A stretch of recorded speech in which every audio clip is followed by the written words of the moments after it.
2026 में एक भयानक वायरस पूरी दुनिया में तेजी से फैल गया। जो लोग इस वायरस से इन्फेक्टेड होते थे वे धीरे धीरे पत्थर में बदलने लगते थे। ये वायरस बहुत तेजी से फैल रहा था और एक बार जब इन्फेक्टेड व्यक्ति का शरीर पूरी तरह से पत्थर का बन जाता था तो उसकी जान चली जाती थी। एक नर्स होने के नाते अन्ना ने अनगिनत मरीजों को मरते देखा था, लेकिन वह कुछ नहीं कर सकती थी। हालांकि जब अन्ना काम से घर लौटी तो उसने देखा कि उसकी बेटी नशे में धुत बाथटब में लेटी हुई है। माँ ने तुरंत अपनी बेटी के कपड़े उतारकर उसे नहलाने की कोशिश की, लेकिन अन्ना यह देखकर डर गई कि उसकी बेटी के हाथ पर एक नया टैटू बना हुआ है। इससे वह तुरंत घबरा गई। उसे डर था कि उसकी बेटी को वायरस हो गया है, इसलिए अन्ना ने तुरंत उसे डिसइंफेक्ट करने के लिए कुछ अल्कोहल लिया। उसने अगले दिन उसे जांच के लिए हॉस्पिटल ले जाने का प्लान बनाया, लेकिन इससे उसकी बेटी नाराज हो गई, जिसे लगा कि उसकी माँ बिना बात के ही इतना हंगामा कर रही है। अगली सुबह हालांकि लड़की अपनी माँ के साथ हॉस्पिटल गई, लेकिन जब उसने नर्स के हाथ में सिरिंज देखी तो अचानक उसके अंदर एक अजीब सा डर पैदा हो गया। फिर भी माँ की डांट से बचने के लिए उसने हिम्मत करके इंजेक्शन लगवा लिया। हालांकि बहुत ज्यादा मरीज होने के कारण नर्स ने उन्हें बताया कि टेस्ट के नतीजे 7 दिनों तक नहीं मिलेंगे। इस बीच अन्ना मरीजों को देखने की तैयारी कर रही थी। चूंकि इस पूरी मंजिल पर वायरस से इन्फेक्टेड मरीज थे, इसलिए डॉक्टर और नर्स भी वायरस से इन्फेक्टेड होने से डर रहे थे। ज्यादातर स्टाफ पहले ही जा चुका था और जो बचे थे उन्हें उंगलियों पर गिना जा सकता था। जब अन्ना कॉरिडोर में पहुंची तो उसने देखा कि कल का मरीजों का खाना अभी भी खाने की ट्रॉली पर रखा हुआ है। कोई और चारा न होने पर अन्ना ने ट्रॉली को धकेलकर मरीजों को खाना पहुंचाया।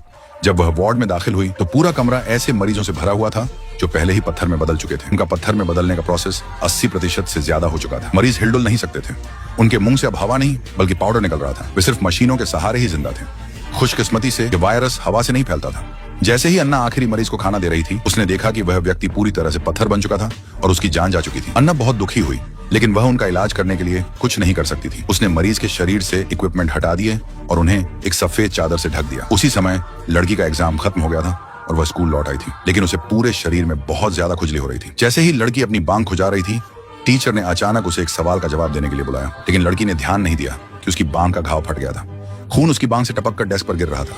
ये देखकर क्लासमेट्स डर गए। टीचर ने जल्दी से लड़की को घाव का इलाज करवाने के लिए इन्फर्मरी जाने को कहा। क्लासमेट्स ने उसे तुरंत जाने के लिए कहा, जैसे कि लड़की कोई भूत बन गई हो। ये देखकर उसका बॉयफ्रेंड तुरंत उसके पीछे भागा, लेकिन इन्फर्मरी जाने के बजाय दोनों बाथरूम में छिप गए और छुपकर किस करने लगे। उन्हें नहीं पता था कि इस हरकत की वजह से उन्हें जिंदगी भर पछताना पड़ेगा।